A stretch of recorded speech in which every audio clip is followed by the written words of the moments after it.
Hello, Ola. Welcome to you all, and good evening to you all as well. Welcome to the webinar Adolescence and Technology Growing Up in the Digital Age. This webinar is jointly organized by Pallavan Learning Systems, Center for Escalation of Peace, and Ritinjali. Pallavan Learning Systems, or PLS, as many people refer to us as, is a research organization that primarily focuses on education and the concept of learning how to learn. We believe in promoting learning in all its various facets and diverse forms. One of our main objectives at Pallavan Learning Systems, besides conducting research, is to organize seminar and conferences such as this webinar so that what we create in terms of knowledge and how we disseminate that knowledge remains current and relevant to the rapidly changing times. I'm pleased to note that this is our 19th webinar, and in the past, we have conducted many topical webinars on issues such as the future of learning, developing a thriving community approach to promote learning, and nurturing our learners in the time of COVID-19. Obviously, the last one, as you can note, happened during the pandemic. Other topics that we have dealt with through our webinar include the irrelevance of formal education and the unseen revolution, technology, education, and life. If any of you are interested in any of these webinars and would like to learn more, please do reach out to us and we would be more than delighted to share the detailed reports on all of them, any of them, or some of them. Our second organization, Ritinjali, is one that is focused and firmly grounded on the basis of respect for life, work, and dignity. It believes in empowerment through holistic education and skilling and works at building community capacity and collective processes towards an inclusive society. Since 1995, Ritinjali has worked with many various marginalized groups, such as slum dwellers, jail inmates, poverty-stricken individuals, victims of war and natural disaster, and it has done so through various educational and development related endeavors. Our third organization partnering for this webinar is the Center for Escalation of Peace, or simply CEP, which focuses on creating platforms and establishing programs that lead to the free exchange of ideas across borders with a distinct focus on empowering young minds. CEP takes the view that peace does not refer to merely the absence of war. Peace does not refer to just the fact that there is no war. For peace to be taken granted or merely sustained is not enough. Instead, what we need to do is ensure that peace is escalated through various strategies and platforms. Now, coming to the present webinar, today's webinar is titled Adolescence and Technology Growing Up in the Digital Age. And during this webinar, we will seek to explore how technology, digital culture, and shifting developmental milestones are reshaping the concept of adolescence. Not only reshaping, but also redefining adolescence. And we will seek to look at what does that mean for learning, parenting, and education. Before I introduce our moderator, a note for the audience. If you have any questions for our panelists, please to share them in the Zoom chat box, and we will try to get them answered during the Q&A session. And obviously, your insights, general comments, observations are always welcome. Now, the moderator for the webinar. Pujan Sahil is my colleague at Pallavan Learning Systems. He has over 10 years of experience in education and has contributed significantly to teaching, teacher training, curriculum development, and edtech. His career began with teaching mathematics and physics at Shiv Nadar and Vasant Valley schools, where he focused on creating engaging learning experiences. Currently at Pallavan Learning Systems, Pujan is involved in large-scale teacher training projects and has designed various professional development courses, both online and in person. Leveraging his technology background, Poojan has led the development of the PLS Learning Portal and other digital solutions presently on our website. Poojan is also a published columnist on education, and I'm glad to say he is also a musician. Over to you, Poojan. Thank you, Choki. Thank you so much for technology of power cut right at the beginning of my introduction. I welcome all of you to the webinar where we're discussing adolescence and growing up in the digital age. And we're exploring how technology, digital culture, and shifting developmental milestones are reshaping adolescence and what this means for learning, parenting, and education. I would love to introduce straight away our one of our panelists, and let me introduce to you Amitabh Kumar. Amitabh, who likes to be called Ami, is an activist. He uh, he is leading a voice in intersection of social justice and digital safety. And Ami is the founder of Social and Media Matters and Contrails.ai, where he now focuses on building cutting edge AI agents for trust and safety. He serves on the safety advisory boards of Google, Meta, Netflix, Uber, and several other major tech platforms. And he's working to ensure digital environments are inclusive, empathic, and secure, especially for adolescents and marginalized communities. Thank you for being a part of this, Amitabh. Thank you. Thanks for having me. We move on to Sanjana Mishra, who's a psychologist and researcher, and she is also a narrative practitioner who has been working with children, adolescents, young adults, and families for over 6 years. Her work includes psychotherapy and with young people and families, and qualitative research with a focus on gender, mental health, neurodiversity, and narrative practices. She has published research work with a focus on adolescence, mental health in India, and gender, sexuality, and mental health. Sanjana holds an MA in Applied Psychology from the Tata Institute of Social Sciences and a diploma in Narrative Therapy and Community Work from Dulwich Centre in Adelaide. Thank you for being with us here, Sanjana. We move on to our next panelist, who is Ahana Kumar. Ahana Kumar is a former student of Shiv Nadar School in Noida. Ahana is recently a high school graduate, and she has a strong passion for psychology, sociology, and political science. And throughout her academic journey, she has consistently sought to create positive impact, whether within her school community or at home. She believes that even small acts can create ripples outwards and make a real difference. Her subject choices in high school have not only shaped her, she believes, shaped her worldview, but also deepened her engagement on social issues. She's driven by a desire to understand people and societies better, and she's really looking forward to exploring these fields in her higher studies. Welcome, Ahana. Glad to have you here. Our next panelist is Jine Kundareka, and she's currently a student of grade 11 at the Royal Academy in Bhutan. She was born in Thimphu and has been raised in Paro in Bhutan. She has a deep passion for astronomy and literature, which is a brilliant combination, and is always enthusiastic about engaging in thoughtful, meaningful conversations. In the school, she is also an active member of the Panoptis team, where they focus on the research of exoplanet transits by analyzing light curves. That's already something that's so difficult for me to say. I wonder how you do it, Shine. So that's wonderful to have all of you here, and I think let's dive right into it. And we've been really looking forward to, let's address the elephant in the room. We all saw Adolescence, the Netflix show, and it got us thinking quite a lot. And for me, when I first saw the show, what struck the most to me was not just the storyline, but was also how it was filmed. I saw that it was a single shot and a continuous shot, and that was talked a lot about. No cuts, no breaks, and it was just one long take. And to me, it felt symbolic of what adolescence is today, and how it often feels like. It's a continuous scroll.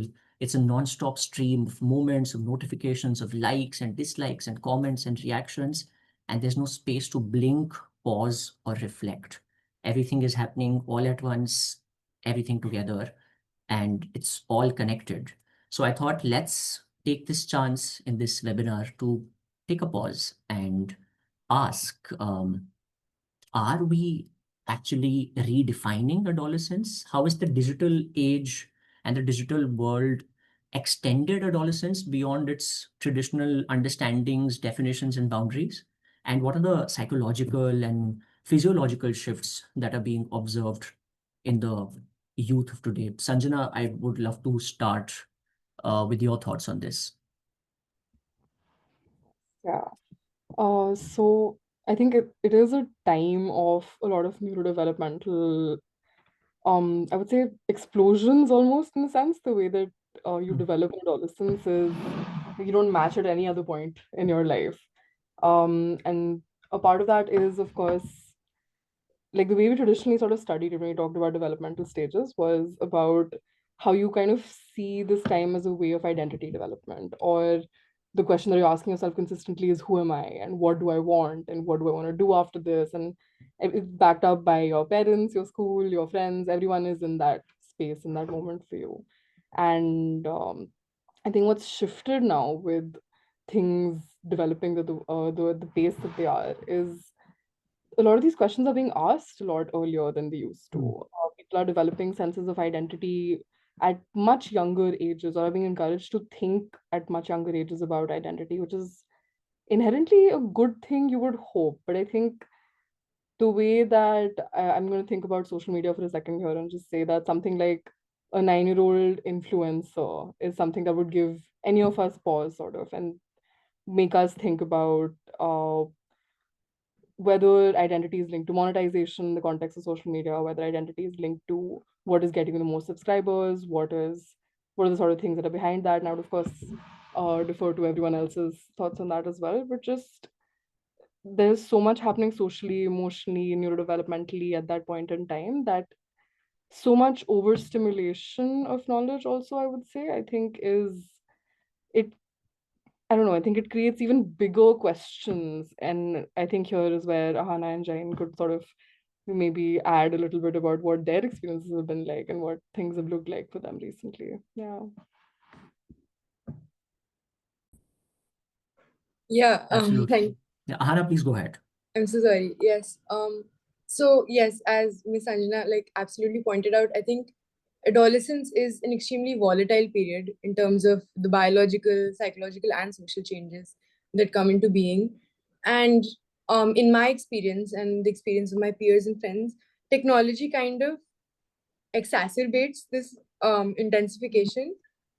Because I remember in my 11th grade psychology class, we learned this concept that really resonated with me. It's called imaginary audience, where you, teenagers and adolescents, feel that everyone is as preoccupied with them as they are with themselves. They feel like there's a spotlight on them at all times.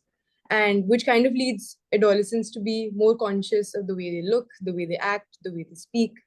And technology, I feel, makes matters a little more difficult because this little device that can show you everything, that gives you information on literally everything, kind of starts to dictate what the perfect body is, what kind of skills one needs to have to strive in the 21st century. And I feel like it creates even more pressures on this child that doesn't even have a sense of who they are yet.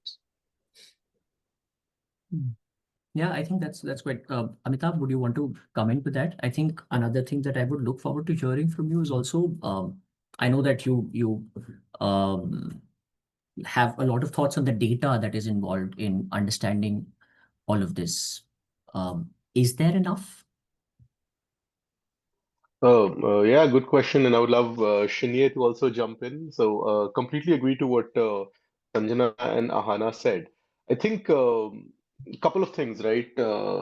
Change with technology has been around for a while, and this has been fire wheel, radio, television, newspaper, uh, computer, internet, and now social media, and then artificial intelligence. So, change inevitable, and I hope we are changing because that is the whole idea behind evolution. The question on data, most of it is missing because see the impact of technology on the mind is very difficult to study because the mind cannot be put in a petri dish and studied scientifically. So every time somebody will tell you there is scientific data missing.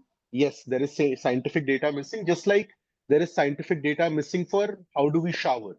Because when we shower, it's an intimate moment. The second people are studying it, we won't shower in the natural manner. So there is a paradox in studying the mind and technology just by itself. So, what is technology doing to children exactly cannot be studied.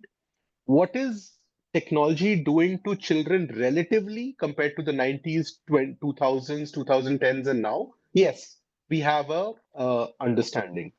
What is coming out in multiple researches, which are not scientific, they are more socio-scientific, is that the real life of the child and the virtual life of the child, that interaction, the impact depends upon what is happening in their real life a lot more than what is happening on their virtual life, right? So they see something horrific online and they are able to share it in the real world. It's a different scenario than they see something horrific online and they are trying to interpret it all by themselves. Similarly, who are they sharing it with? Are they sharing it with somebody who's trained to give them an informed response, or are they sharing it with their peers? So we are at a very, very early stage of technology entering our lives. The internet did not exist 25 years ago. Artificial intelligence did not exist for public till about 3 years ago. So the outcomes will come accordingly. Only thing I think what has happened and which is interesting to study is during COVID, this time got accelerated. It would have probably taken us 5 years more had COVID not come and we all had not been in a lockdown and started engaging with it. The other aspect of it, which is I think extremely important to understand, is this is the only technology which is led by the world's best marketing companies, right? So, uh, a marketplace, an online marketplace, is actually called a social media platform. It is not a social media platform by far. Even internally, it's a marketplace. It's a place where people come to sell something, but it is created like this. Uh, a pre-trained generative model is called Chat GPT.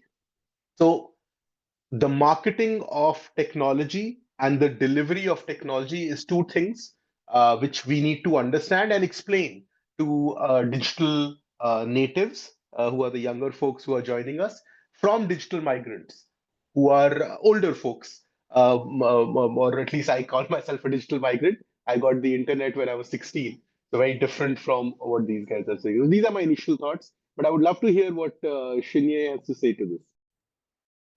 Yeah, Gina, please go Um, ahead. Yeah. Okay, thank you.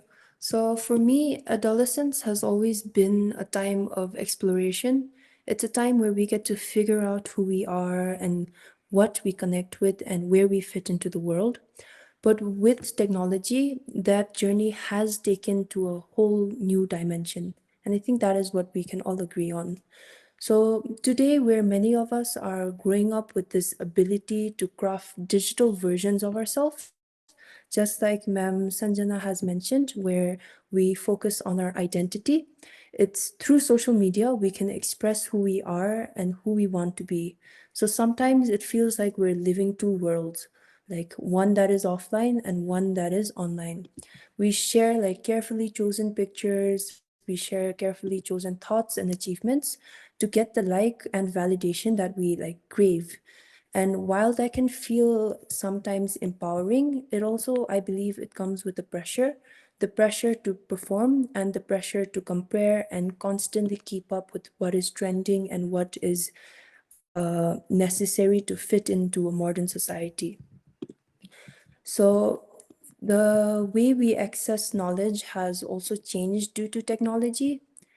And I think whether it's watching educational videos or joining online study groups or using apps that teach us new skills, learning feels a bit more flexible and personalized to individual needs. For someone like me who's passionate about astronomy, I can connect with global communities and I can also For instance, track exoplanets, which is what I focus on, with simple websites that I use, and through all the technology that is already created by people who are expertise in this.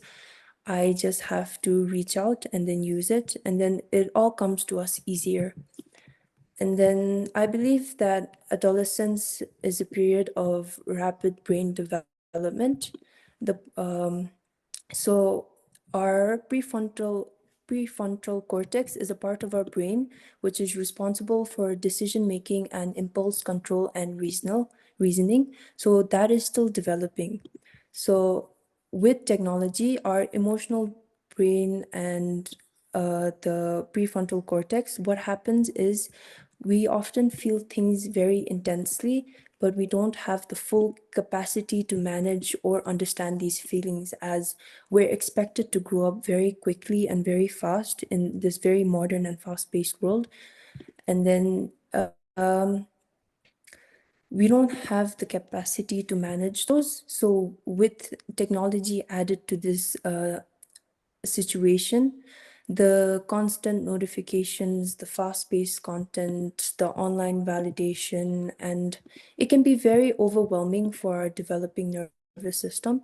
So I think that is my thoughts on adolescence and technology and how adolescence is being redefined.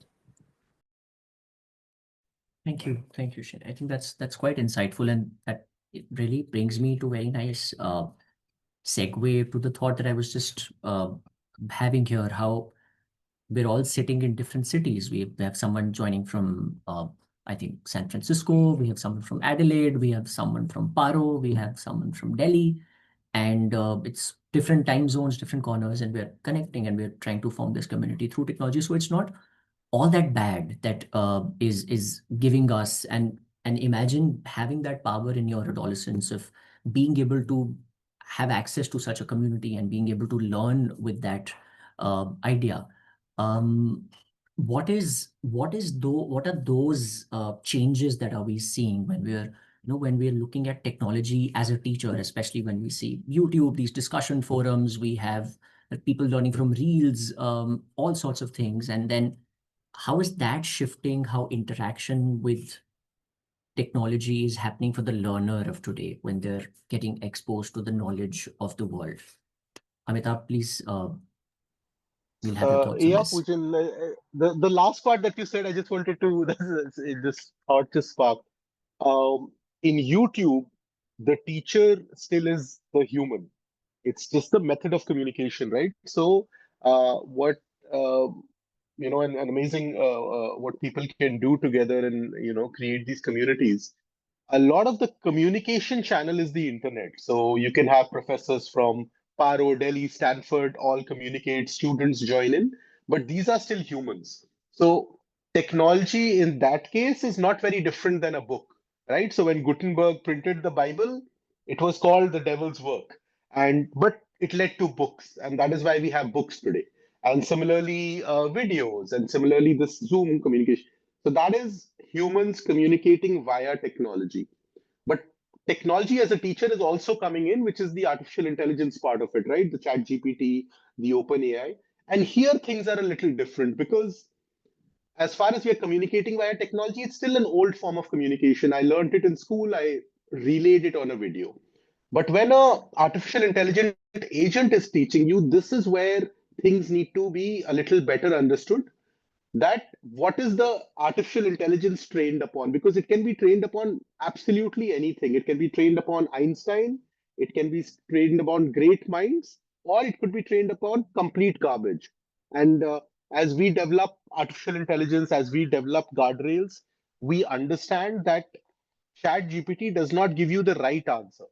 GPT gives you an answer which wants to engage you. It wants to talk to you because that's their business model, to keep you happy and longer on Chat GPT. So whenever it comes to technology as a teacher, I would take one step back and say, okay, who trained this teacher and who made it important? And you were absolutely right. Things are not that bad. And things usually on the internet, if there are 100 people, 90 are behaving well. Out of the 10 who are behaving badly, 9 have just made a mistake. They did not want to behave badly, they just made a mistake. One is actually malicious, and this is data of doing trust and safety with the biggest platform for the last 15 years. The actual criminals and actual very bad actors on the internet are just 1%. It is just that we hear about them a lot more on the news. If something goes wrong, that's how news cycles run. So things are actually moving really well. I mean, the current example of studying astronomy across the globe is probably one of the most beautiful examples, which would not be possible 20 years ago. So, yeah, I mean, the digital natives are doing some great stuff. I believe what is important to also remember is the definitions. While the social definitions of child are changing, the legal definitions still remain the same. As far as legally, we have decided that children below the age of 18 are a circle of that people have to protect them, society has to protect them, stakeholders have to protect them. That is where it is extremely important to ensure that safety of the internet is something that we look into for all the people below the age of 18. Now, that is an important aspect of adolescence that has to be considered as well. Absolutely. Absolutely. I think also when you say 90 are well behaved and 10 are not, I think another issue is that those 10 are very loud and they at times just overpower the rest of the 90. Sanjana, I mean, more thoughts from you on the idea that, how talk about, and I'm sure with your psychological aspect of perspective looking at things, there is already a lot of you see a lot of identities being developed based on how people interact with technology. And now when the digital natives are growing up with interaction with technology and also learning at times, quite often the first-hand knowledge of getting something is from technology. And then I think we further go into the idea of when AI where it's actually not even technology is not just the media, but it's actually the source. What are your thoughts on it? What have you been observing? I think, like Amitabh said, there are a lot of positives, obviously, and there's a lot of like accessibility, and none of that should be taken for granted. In terms of, like, I'm thinking from a concerns perspective here, the thing that strikes me very often is sort of creativity being stifled in a sense. And I use the word stifled very intentionally here because I think the more that sort of young people are leaning on generative language or on generative models to kind of get answers to questions, there's a script and a structure that's developing, right? And that's where sort of and of course I'm thinking in terms of things like getting AI to do your homework, yes, of course, but also even just generally kind of instead of Googling, we're just asking a question directly to ChatGPT instead of asking our friends or asking a question to ChatGPT. And there's not a lot of room there to sort of think things through, to think out of the box, to just redefine what our limited knowledge structures are. And I think that can be a bit of an issue. I think the other thing that also strikes me here, and that's not AI related per se, but more in terms of just with the speed at which things are coming out at the moment, both in terms of social media and otherwise, I think multitasking is a big thing that's happening. I saw this a lot during COVID, especially, but in general as well. Like, there's never, no one is ever doing only one thing on their screens, you know? I have very intentionally like full screened this right now, so I don't zone out and look at something on the side. Like, it's an issue. We're never ever doing just one thing on our screens, and that has really messed up our what we call like executive function. So our attention span, our planning, organizing, figuring out how to get from point A to point B, in terms of a task, like all of that is also getting shorter and shorter and harder and harder. And I think when we take out the creative thinking as well out of it, I don't know where the executive functions go. That would be my concern there. Yeah. That really hit home because now we've reached a stage where we have a second screen next to our screen, so there's all the more distraction. Jinay, I think would love to get your thoughts on this, on how what has been your experience when you've has there been situations where first time you're interacting with technology and you're learning things using technology, and now further like interacting with AI and AI agents and sitting down and learning, and what's the difference between when there's a human connection when you're learning? Okay, so I feel like there's an ethical side to how we should be learning.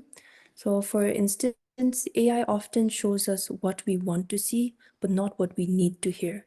So, for instance, unlike a human teacher, they don't challenge our biases or push us beyond our comfort zones in meaningful ways, um, meaningful human ways. So as we rely more on these tools, I think it's important for us to ask, are we becoming better learners or are we becoming more effective ones? Are we learning to think deeply or are we just learning how to prompt these AIs? Are we actually taking learning into our own hands, or are we just teaching another tool so that way it can be more helpful and effective for us? And I believe that I think the main concern people have with AI taking over teaching is that what happens to the role of a teacher. And I think teachers, they understand emotions, context, and relationships. They notice, for instance, when a student is having a bad day and they try to help with empathy and values and cooperation. So although AI can grasp these, I don't think they will feel humane and personal as much as a person would want it to. And I think that really puts us in a place where we need to know that AI will be taking over some aspects of education where children want to take learning into their own hands. But then at the same time, I don't think AI will be able to replace the humanity that we get through interacting with humans. And then they'll I don't think teachers and technology have to compete for this certain job. I think they can collaborate. Technology can personalize learning while teachers humanize it. And as adolescents, I think we need both. That's wonderful. I'm so glad that uh, we could hear your thoughts on this. Ahana, what more would you like to add on? Same question.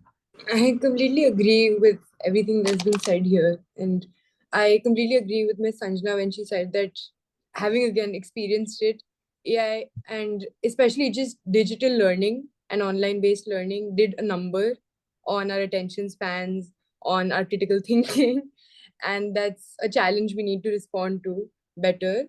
Also, talking more about technology at large and online based learning rather than just I think school as an institution of learning is not just about imparting formal knowledge or having a curriculum. It's also a space where children socialize, form communities, develop certain social and psychological skills.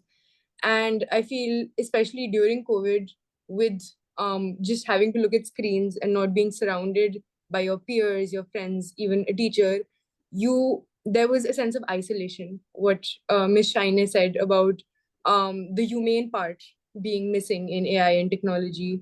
And this is why we need, I think, digital literacy to be imparted by our parents, by institutions, where we can get the best of both worlds rather than just polarizing one or the other. That's great points, and I think that's also very nice to hear from both of you on how you've both of you have gone through school while COVID was there, so you've been that batch of students who had to go through the time where COVID came and there was a very sudden shift to the way that education was happening and the medium changed. While we're looking at, yeah, Amitabh, please go ahead. Yeah, something I think Sanjana said that reminded me of Guruji, Mr. Arun Kapoor. He taught me something very important. I think this was fourth or fifth grade, and in this magical way, he said, "Enjoy the present." Right? So being in the present is a superpower which is very difficult to gain, and it was even difficult to gain back then. We could make our mind wander to the basketball courts and to the various movies and stuff, even without the internet. So the mind has the ability to wander, but if the mind can be present regardless of the activity it is doing, be it like Sanjana said, I've shut down everything on my screen and I'm focusing on this. Focus is a superpower, and that is about being present regardless of what we are doing. educational entertainment. So that is an extremely important part.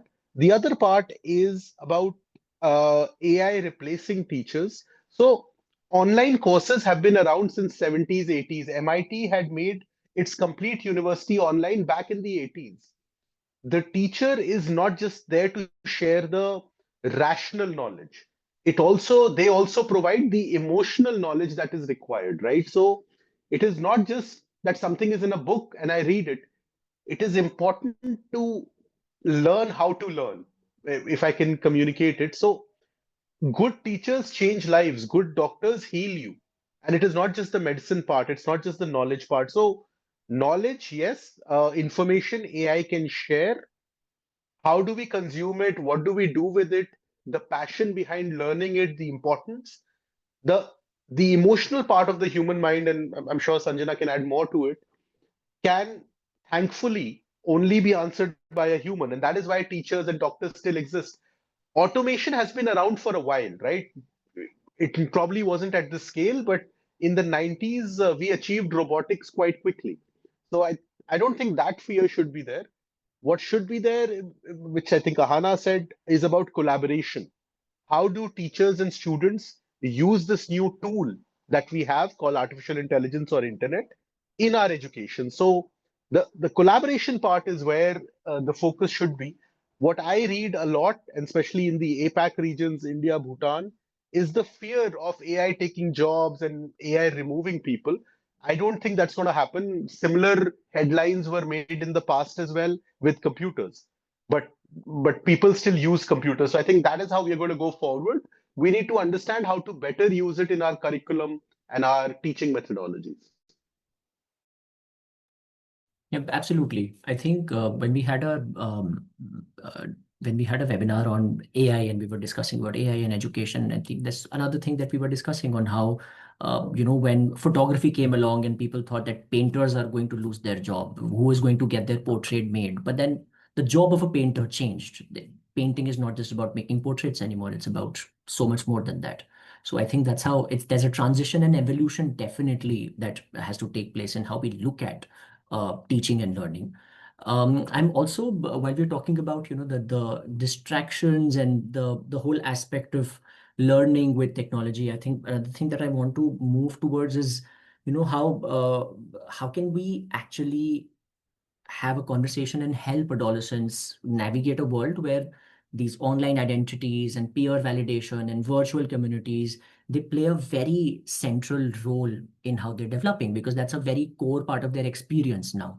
So Ahana or Sanjana, any one of you, if you want to share your thoughts on, how true is that? Is it a central part of your development and the way that your time is spent on interacting with online identities or getting peer validation, social media, virtual communities? And if it is, then how do we help navigate that? What do you expect? Yeah. Sanjana, you want to go ahead and then Ahana can follow? Yeah. I think it circles back in my head again to identity development, because definitely, I think the answer is yes. There is no doubt that online communities and interests and stuff are shaping how young people are seeing themselves and what is being taken forward. But I think the other side of that is like what parents and teachers experience is that at this moment, no matter how much we try and think about this or learn about this, your kids are always going to know more about technology than you. I think that's a part of being a digital native in a sense, like growing up in that space. Which also means that on the flip side, that when we try to have these conversations, um, very often they're taken with, okay, no, you don't really know what you're talking about, or you're fear mongering, or you don't really understand how technology works, as like the adult in that situation talking to an adolescent. So I think if you're talking about like how to maybe understand these boundaries a little bit or how to figure it out, I think there needs to be some amount of collaborative thinking again. I think we've spoken about this a couple of times now, but just to be able to see where someone is coming from, to be able to understand the way identity development is happening. I think parents need to be a lot more proactive about talking to their kids about whatever strange online thing they're into at that moment. We'll have no idea what's happening most of the time. even if it's explained, but you're in the conversation, you're sort of figuring it out with them, you're engaged in some capacity. And then when you have the flip conversation of, okay, is this all right? Is this a safe space for you? Is this something that you're engaging with? At least you have some amount of know-how, so you know what they're accessing and what they're talking about. Yeah. Wonderful, wonderful. I think, Ahana, do you want to add to that? Yes, again, completely agreed that obviously technology and social media now play a central role in our development. And it kind of, at least in adolescence, I feel like it kind of acts as a reference group for us. We kind of need this constant validation from social media, from our peers, specifically on social media. So, and what I find a little concerning is the vast and uncontrollable nature of technology in itself. There's no way you can really control what kind of information a child or a student may be exposed to. No amount of parental locks or controls can stop your child from learning certain things that they may not be mature enough to understand. So again, emphasizing on what Ms. Sanjana said, rather than restricting their access to social media, their access to technology, having open spaces where there's trust, where there's communication, where you can have an open and honest conversation about what is this, why is this confusing to me. Having these conversations with not just your parents, but also teachers, your peers, is very important. Creating that kind of community where you can talk about these concerns, what you're not understanding, will help a lot more than just restrictions. I think that's a very valid point, where we all keep talking about guardrails and is that what are the restrictions? Are they what the importance of them, and how do they shape your way of looking at interacting with technologies? Shine, your thoughts on the same?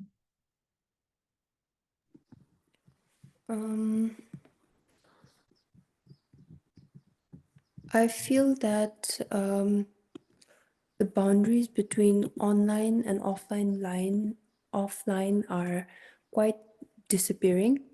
For many adolescents, including myself, the digital world is not separate from reality. It is a part of our reality. Our friendships, our identities, even our emotions are shaped through screens. We express ourselves through the videos we post, the online posts, and all that. And we gain confidence from the reactions to the post. And we find belonging in communities that we have never met in person. It means that identity now can be more fluid, because I feel like social media has been more open about how we can try out different versions of ourselves online, whether it's different styles, opinions, or even names. The kind of exploration can be freeing, especially for those who feel unseen or misunderstood in their physical environments. But it can also lead to a sense of confusion or insecurity, especially when people feel the pressure to be liked rather than be real. So they try to fake it, so that way they can have peer validation, and then they can be validated by this online community that they have never met, but at the same time their opinions matter so much to them. Because a single post can bring in hundreds of reactions, or it could be either complete silence where your post is not even gaining tractions or anything like that. And for a developing adolescent brain, which is wired to kind of seek social belonging, those signals of validation kind of matter to them. And then not having it, it can really shape how much they think of their own self-worth, and in ways that are deep and lasting. Validation from peers is normal when it's tied to, I believe, algorithms, timing, and trends.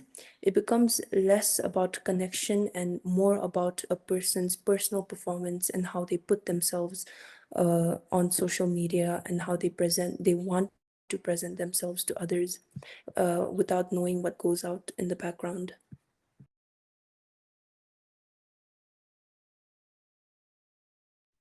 Poojan, you're on Yeah, mute.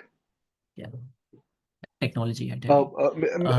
Yeah, May Amitabh, I I was come in on the just, yeah, guardrails? please go ahead. Please go ahead. And I Yeah, also so wanted to ask another thing, and you can add it to your response to this is, we were talking about how technology fuels this idea of the personality and the blurring of personality.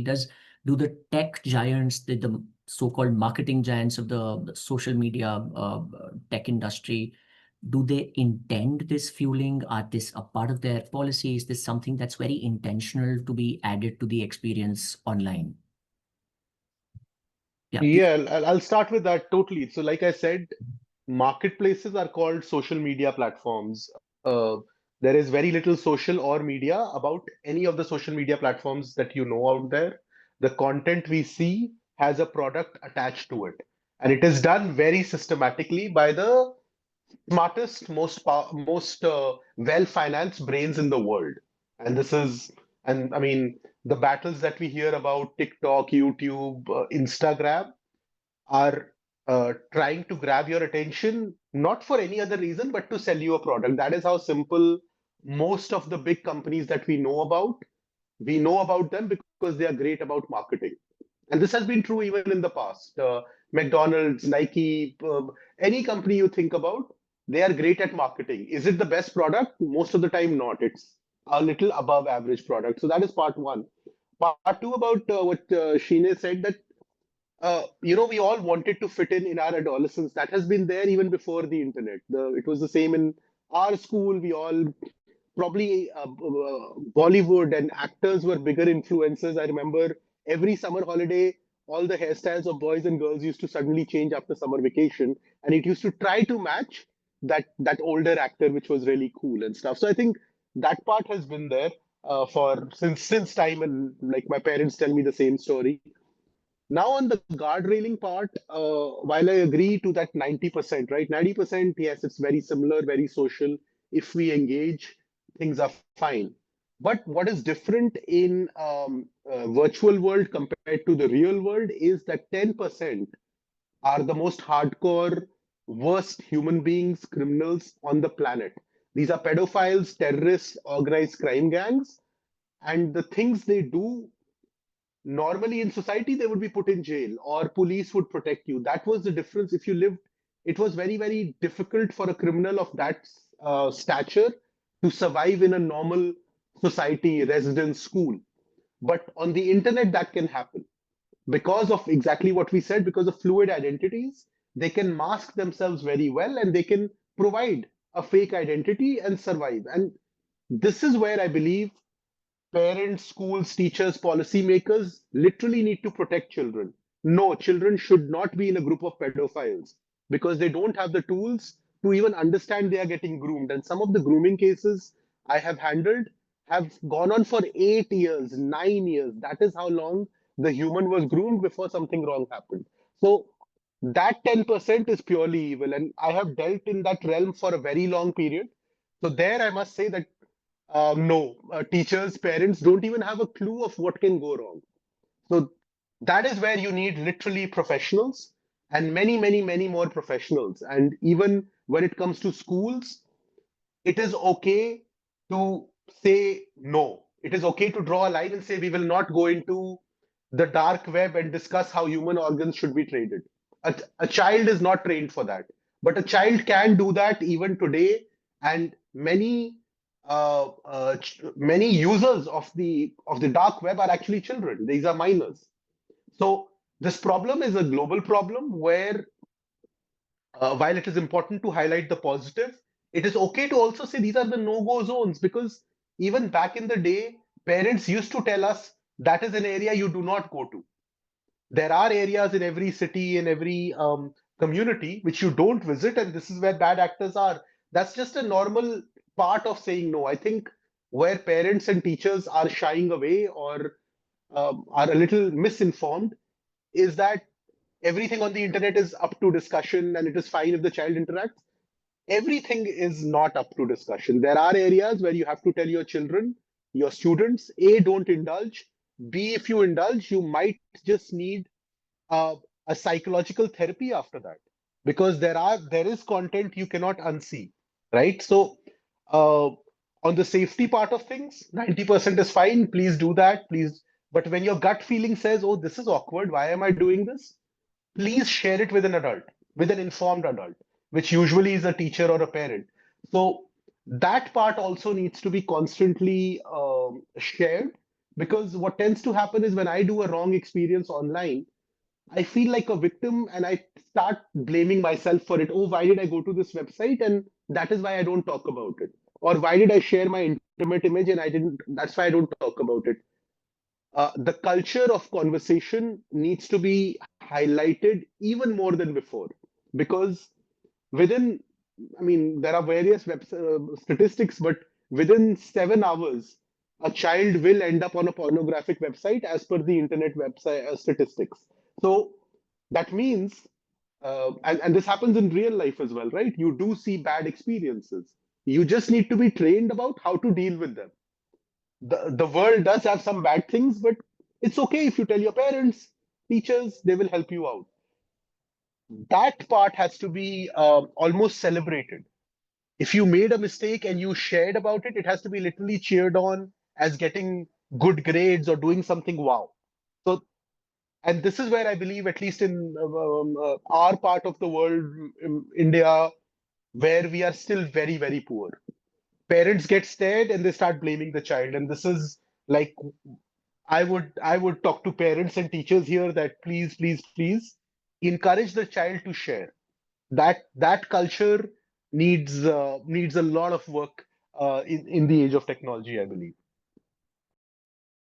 Absolutely. I think they're very important points. And this is also something that brings me to the Q&A. And I've been really liking the kind of conversation that's been happening over the chat.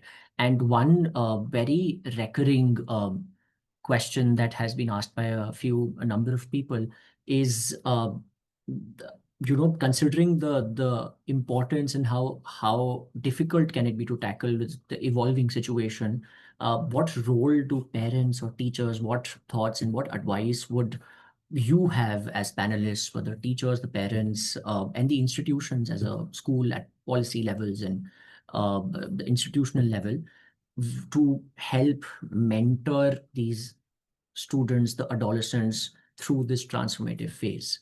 I think, and it has to come with both compassion and clarity. Uh, Anyone to go for it. What would be your thoughts on it? What would be something that the parents, teachers, institutions should be doing to mentor the adolescents of this time?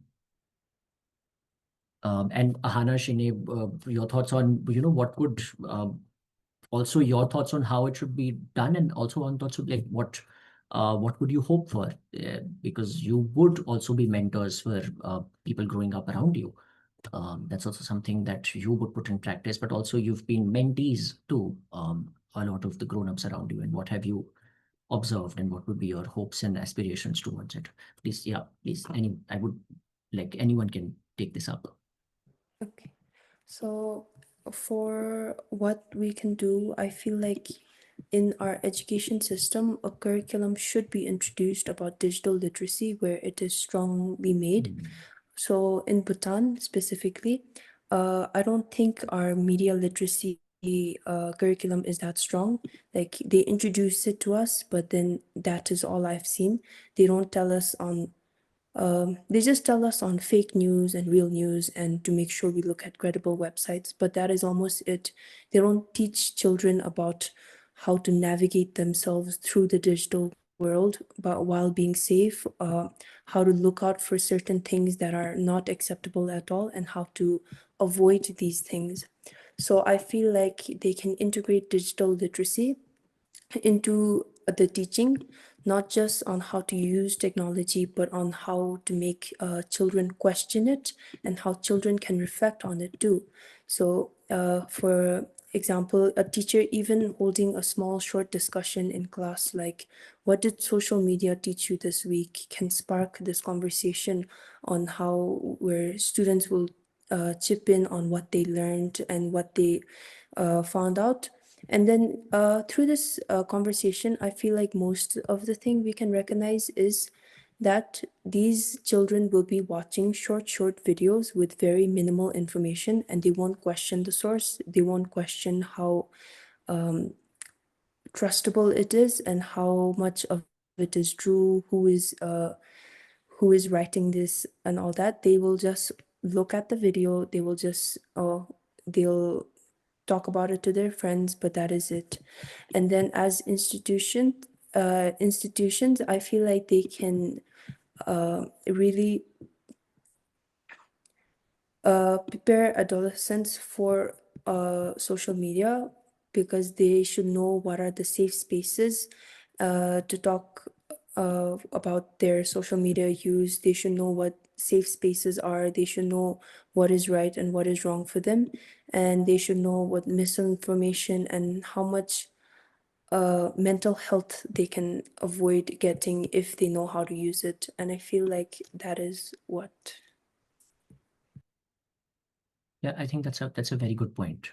Anyone else would want to take a take on what should be the institutional changes, parents, teachers, how should they be handling it? Yeah, Ahana, please tell me. Yeah, completely. I think this is where the institution has a major responsibility, not just in training and equipping students and teachers, but also parents. Because I feel like parents sometimes are unaware of all these challenges that their students are going through and are as new to the difficulties that their own children are facing.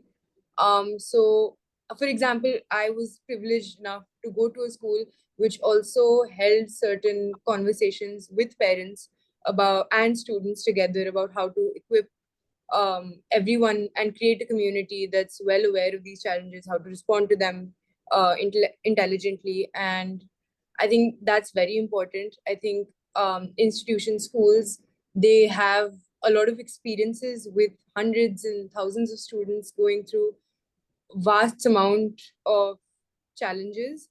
And sometimes we also have, I think students, especially in my age, um, because we treat school as a second home, we tend to talk about our problems sometimes to our teachers and our peers rather than just our parents. So informing parents and telling them about the challenges that come with having children at such a difficult age is also something that's the responsibility of an institution.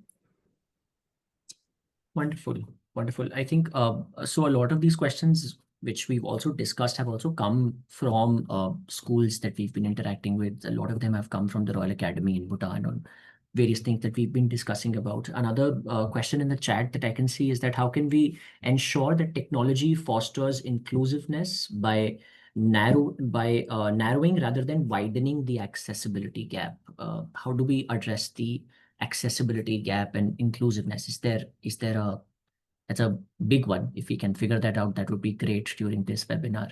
But are any thoughts? Any thoughts, Amitabh? I can see you would have some. Yeah. Yeah, I think to the last question and to this one, parents Yeah. and teachers and institutions need to understand that we need to upgrade ourselves to understanding what computer, internet, social media, and artificial intelligence is. So, number one is a lot of reading.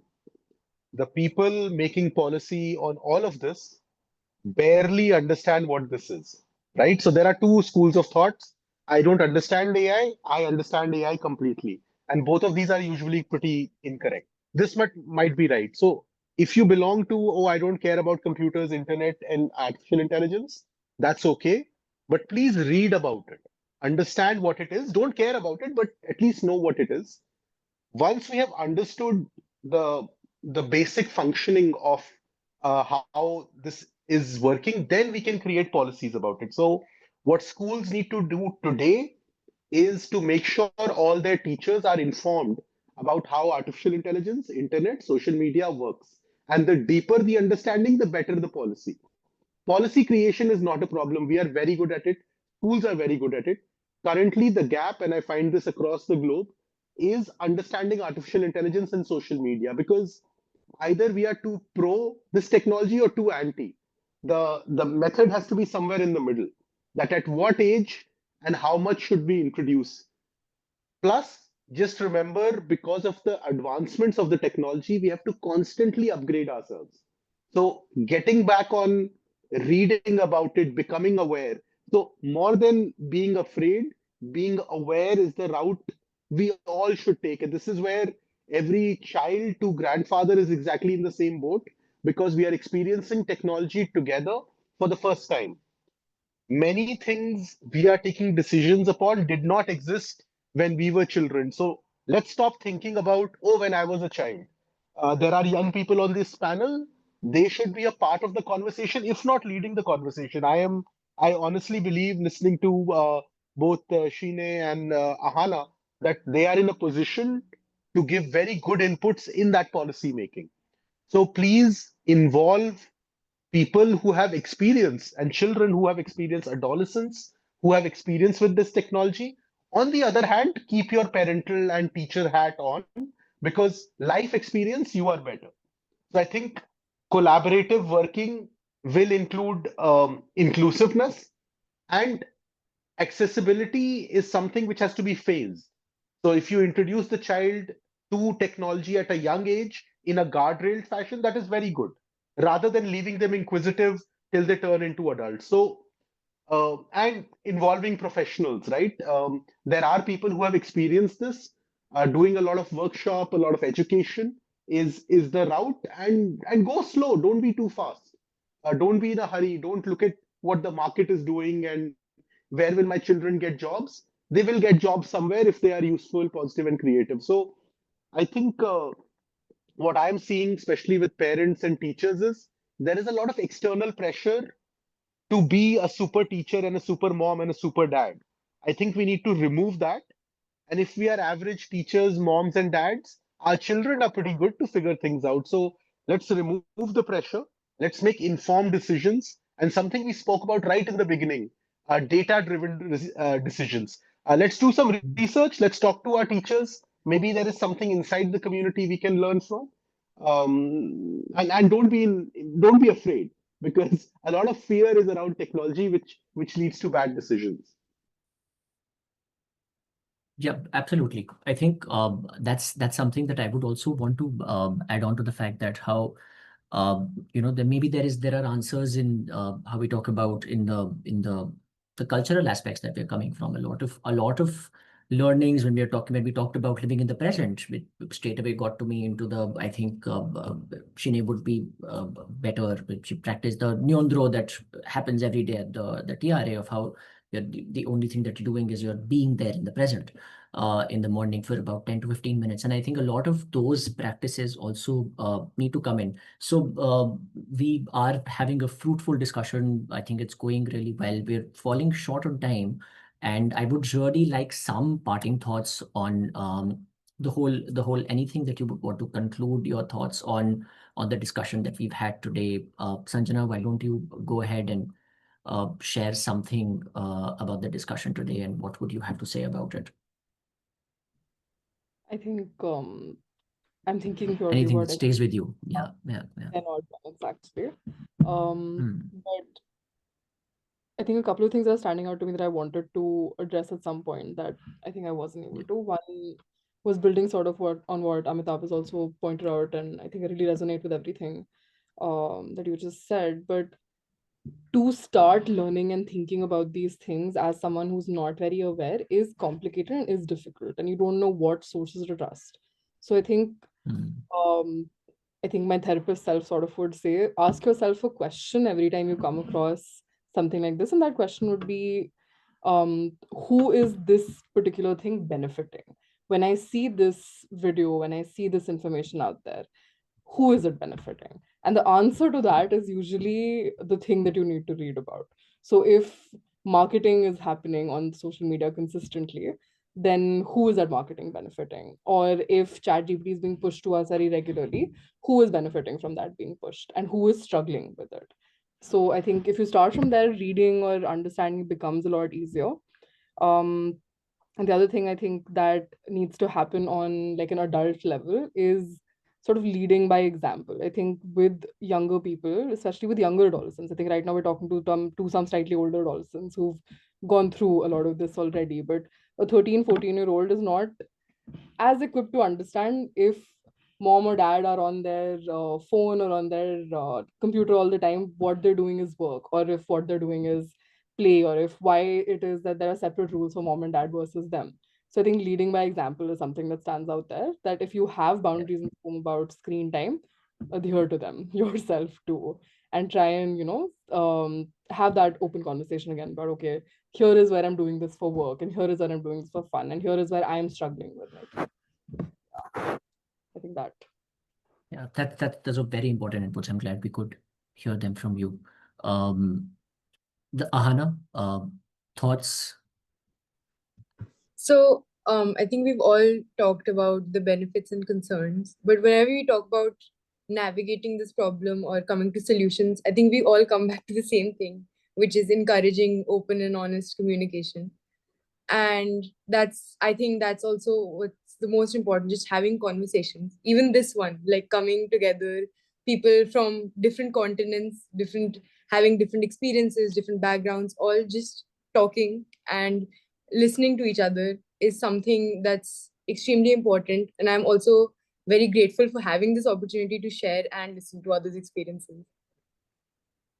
Wonderful. Thank you, Ahana, for that. Shine, any thoughts? I also agree with what Ma'am Ahana has mentioned. I believe that having such a webinar like this, where we have very knowledgeable panelists about such uh, important and meaningful topic about adolescence and technology, where they are able to share what they feel, their concerns, the positives about technology on adolescence and all that. I feel like it was a very meaningful conversation, and I was honored to be a part of such a conversation, and I'm very grateful that I was able to share my perspectives. So thank you for having me. Thank you. Amitabh, any thoughts that you would like to add? A brilliant conversation to all the folks who joined in. I think this is basically how you start. Like Sanjana said, I completely agree. Starting something new always has fear factors, and you don't know the realm. But if you focus and spend time, and this is true for any other new skill in the world, it is quite easy to understand it. It just takes a little bit of time. So focus and please spend time on it. There are great experts, and having the right source is very important, right? So when we have the academy from Bhutan and Pallavan and all these amazing people, getting for verified sources is there. It's a journey we all are in. So if we are positive and creative about it, it is quite solvable. There are far more complex things than technology out there in our real life, and we are doing just fine with that, right? I mean, we are all connecting on the internet on a device. That means we are certainly doing pretty well for ourselves, honestly speaking. So I think, yeah, focus is and time is what I would suggest is very important. And if we add positivity and creativity on top of it, which is very, very important in times like today, then we are all doing quite all right, I think. Yeah, I think that's wonderful to hear, and I really like to encourage, and I'm guilty about looking at the chat along with the conversation and multitasking there. But I think there was a brilliant conversation and comments and a lot of appreciation for the panelists happening on the chat, and I think I totally resonate with them. A lot of them agreeing and adding their points about bringing in from their lives as parents and teachers, and as students, as learners from different parts of the world again. So I think that's what this is a brilliant starting point, as a lot of you said, that this is a nice point to start, and then eventually I think we start exploring, having deeper conversations, and looking at the way forward from here. So thank you, and I'll hand over the space to Choki, and Choki, please go ahead. Great. Thank you, Pujan. What a illuminating conversation. Thank you, everyone, all the panelists. I think I'm speaking on behalf of everyone when I say that this webinar has not only been interesting and engaging, but illuminating in a number of ways. For me, some of the main takeaways, uh, technology is definitely changing the notion, the idea, the trajectory of adolescence, the whole idea of digital avatar, where we not only curate our pictures, but also our thoughts, can lead to a very different way that a child or an adolescent approach adulthood, right? So it's not only about finding community and your uh, identity, which could be good, but we really do have to be mindful of the pressures, the peer validation, the attention span, the sleep deprivation, the social interaction deficit, the anxiety, and definitely lower self-esteem. And in the chat, one of the participants had mentioned that love, idea of self-worth, idea of self-love begins at home and begins in schools. So this could be where we all need to work collaboratively together. Definitely, that's the first point. The second point, Amitabh, I think you brought a really interesting point. Social media is a marketplace. And every adolescent and every adult, I think we need to realize that the algorithm is supposed to keep us hooked. For them, we are not humans, we're just data points. And I remember this saying, a person hooked is a data forever. So we really do need to take ownership and know that we don't mean so much to them as much as we mean to ourselves and our mental health and our self-worth. Very important. The two phrases that stayed with me, technology can personalize education and learning, but we need teachers and humans to humanize it. Thank you, Shanae, for that. And again, focus is about being present. Being in the present is about focus. And probably more than ever, that is a superpower that not only adolescents, but also adults need at this time. The last thing I will say is the main point that came out for me. Technology is definitely here to stay, so banning might not work. Guardrails might work to a certain level, but what would definitely work is conversation, conversation, conversation.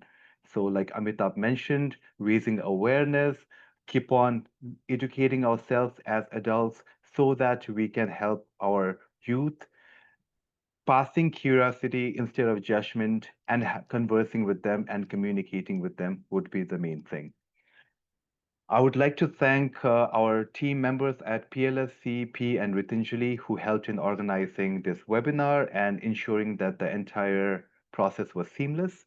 Please find the link in the chat box to stay connected with us or to get to know us more. And for all of our three organizations, we have shared the links. I would also like to thank our moderator and the panelists for a very illuminating discussion and for your valuable insights and enthusiastic participation. And finally, of course, thank you to all the members of the audience for listening in, asking questions, and sharing your thoughts and perspectives. Your participation, especially in the chat box, definitely added to the depth of the topic and made this webinar even more engaging. We hope that you have learned as much as we have. Thank you, everyone, once more.